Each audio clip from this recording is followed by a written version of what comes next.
یہ پھل کھا کر جمع کرو، منی باہر نہیں نکلے گی۔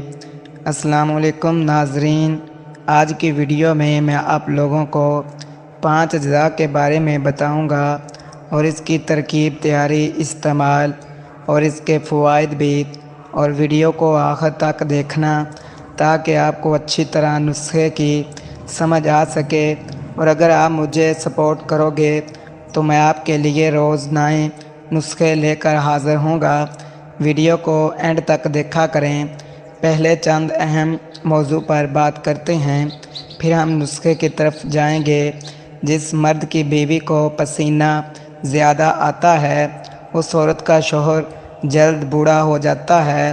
جس مرد کی بیوی سست مزاج کی ہو اس کا شوہر جلدی دولت مند بن جاتا ہے۔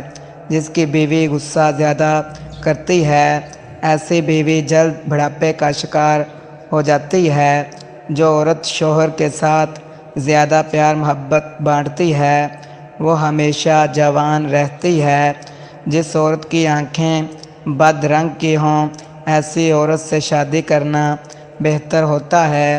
جس عورت کی آنکھیں نیلی ہوں ایسی عورت سے ہمیشہ بچتے رہنا چاہیے۔ موٹی عورتوں سے ہمیشہ دور رہو، یہ عورتیں فضول خشک مزاج کی ہوتی ہیں۔ جس عورت کی آواز باری بار کم ہو ایسی عورت بہت ٹھنڈی مزاج کی ہوتی ہے۔ اگر گھر میں الو آ جائے تو گھر سے کالے جادو کا اثر ختم ہو جاتا ہے۔ گھر میں طوطا آ جائے تو خوشیاں بڑھنے لگتی ہیں۔ کھانے کے بعد میٹھا کھانے سے انسان کے پٹھے مضبوط ہوتے ہیں۔ جس عورت کے پاؤں بڑے ہوں اس عورت کی عقل چھوٹی ہوتی ہے۔ ناخن چبانے سے ناحوست گھر میں آتی ہے اور غربت کے دروازے کھلتے ہیں۔ اونٹنی کا دودھ پی کر بیوی کے پاس جانے سے ہم بستری بہت جلد ٹھہر جاتی ہے۔ چھوٹی مکھی کا شہد چاٹ کر بیوی کے پاس جاؤ تو بھی ہم بستری فوراً ٹھہر جائے گی۔ اگر ہم بستری جلدی ٹھہرانا ہے تو ہمیشہ خالی پیٹ اور صبح سویرے بیوی کے پاس جاؤ۔ جو لوگ گنجے ہوتے ہیں وہ زیادہ بچے پیدا کرنے کے اہل ہوتے ہیں۔ سفید رنگ والے مرد زیادہ بچے پیدا کرنے سے قاصر رہتے ہیں۔ سانولی رنگت والے مرد عورت کو پوری طرح مطمئن کر سکتے ہیں۔ نیم گرم پانی بیوی کو بلا کر اس کے پاس جانے سے ذہین بچے پیدا ہوتے ہیں۔ منہ میں سونف ڈال کر بیوی کے پاس جانے سے 4 مردوں جتنی قوت آ جاتی ہے۔ ابلا ہوا آلو کھا کر عورت کے پاس جانے سے مرد کا وقت زیادہ بڑھ جاتا ہے۔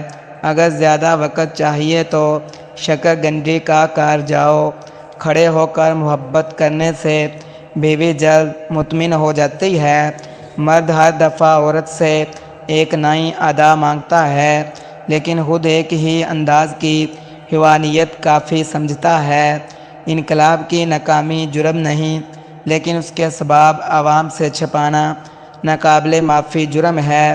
3 نعمتیں ایسی ہیں جو یکجائی طور پر بہت کم لوگوں کو نصیب ہوتی ہیں: صحت، فراغت اور اطمینان قلب۔ حرکت غصہ باطن سے ظاہر کی طرف آتی ہے اور حرکت حزن ظاہر سے باطن کی طرف۔ علم ضبط میں نہیں رہتا جب تک درس جاری نہ رہے۔ علم بہترین نسب اور اچھا لقب ہے۔ مصائب اور پریشانیاں وہ اوزار ہیں جن سے خدا ہمیں بہتر مقاصد کے لیے تیار کرتا ہے۔ کسی بندے کی رائے جو علم معرفت میں تیسرے مساوی ہو وہ تیرے حق میں تیری اپنی رائے سے بہتر ہے۔ آج تک دنیا میں ایسا کوئی عظیم شخص نہیں گزرا جو اعلیٰ کردار اور اچھے چلن کا مالک نہ ہو۔ قسمت کی مہربانی سے بڑھ کر صحت اور تندرستی کی نعمت ہے لیکن سب سے بڑھ کر ذہنی سکون ہے۔ سکون کی تلاش اپنے حالات، ماحول اور زندگی سے بیزاری کا نام ہے۔ جو دوسروں کے مذہبی جذبات کا خیال نہیں رکھتا وہ اپنے مذہب کا بھی خیال نہیں رکھ سکتا۔ اگر زندگی کے آداب بیکار ہیں تو شبنم کے 2 قطرے بھی بیکار ہیں جو حسن کو دلکشی عطا کرتے ہیں۔ خبردار، ایسے مرد پر کبھی بھروسہ نہ کرو جس کے بالوں کا رنگ گندمی ہو، ایسے مرد بے وفا ہوتے ہیں۔ عقل مند اگر خاموش رہے تو قدرت الہی پر غور کرتا ہے، اور جب نگاہ اٹھائے تو عبرت حاصل کرتا ہے۔ صبر 2 طرح کے ہیں، جو ناپسند ہو اسے برداشت کرنا، جو پسند ہو اس کا انتظار کرنا۔ بلند آواز سے رونا بے صبری کی دلیل ہے، اور زور سے کہکے مارنا بے وقوفی کی علامت ہے۔ دوسروں کی اصلاح تب ممکن ہے جب آدمی خود صاحب عمل ہو۔ ناحق کسی کو مارنے پر پہلے سنگ دلی، پھر خدا نشاطی اور آخر میں بے رحمی کی مہر لگ جاتی ہے۔ جو بندہ رزق حلال کماتا ہے اور قناعت اختیار کرتا ہے، دنیا و آخرت میں اس کا سر بلند ہوتا ہے۔ اگر تم مسکراتے ہو تو ساری دنیا تمہیں مسکراتی ہوئی نظر آئے گی، لیکن روتے وقت کوئی تمہیں چپ نہیں کرائے گا۔ احسان یہ نہ سمجھ کہ میں سلطان کی خدمت کرتا ہوں، بلکہ یہ سمجھ کہ اس نے تجھے خدمت کا موقع دیا۔ دوسروں کے ساتھ اچھا سلوک وہی کر سکتا ہے جو خود مصیبتوں کا شکار رہا ہو۔ کاپی پر نوٹ فرما لیں۔ نمبر 1، پیاز۔ ناظرین، پیاز عام سبزی ہے مگر اس کی تاثیر غیر معمولی ہے۔ قدیم زمانے کے حکماء پیاز کو مردانہ طاقت کے لیے نہایت ضروری سمجھتے تھے۔ اس میں سلفر کمپاؤنڈز، فلونائڈز اور وٹامن سی پائے جاتے ہیں جو خون کی روانی بہتر کرتے ہیں۔ جب خون صحیح انداز میں بہتا ہے تو اعضائے خاص مضبوط ہوتے ہیں۔ یہی چیز طاقت اور ٹہمک کی بنیاد ہے۔ خاص طور پر سرخ پیاز، کیونکہ اس میں وہ اجزاء زیادہ مقدار میں ہوتے ہیں جو ہارمونز کی افزائش کرتے ہیں۔ یہ اعصاب کو بھی طاقت دیتا ہے، ذہنی تھکن کم کرتا ہے اور جسم کو تازگی بخشتا ہے۔ نمبر 2، بھنے ہوئے چنے۔ چنے پروٹین کا خزانہ ہیں۔ یہ جسم کو فوری توانائی فراہم کرتے ہیں۔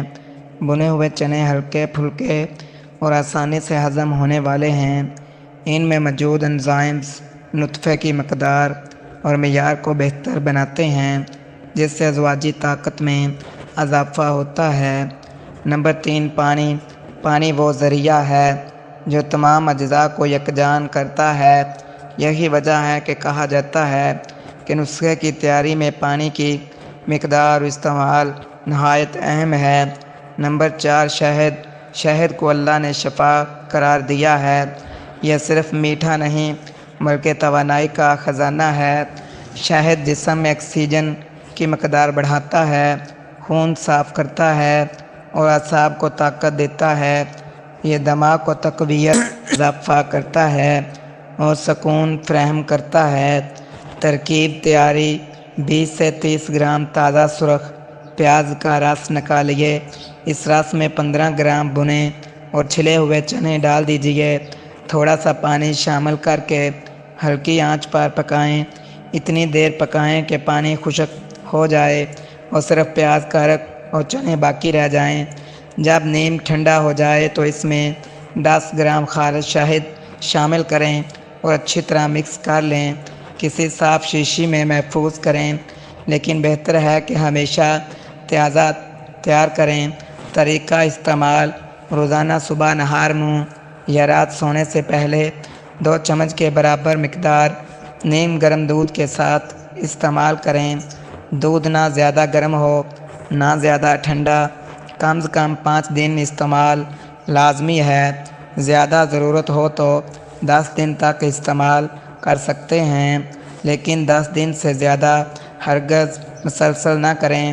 حیران کن فوائد: مردانہ کمزوری اور وقت سے پہلے انظار کا خاتمہ، اعصاب مضبوط اور خون کی روانی بہتر، ٹائمنگ لمبی اور ازواجی تعلق مضبوط، جسمانی تھکن اور سستی دور، ذہنی دباؤ کم اور نیند بہتر، ازواجی زندگی خوشگوار اور رشتہ مضبوط۔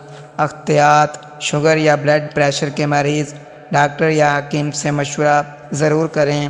ہمیشہ خالص شہد استعمال کریں۔ زیادہ مقدار میں استعمال نقصان دہ ہو سکتا ہے۔ 10 دن سے زیادہ مسلسل استعمال نہ کریں۔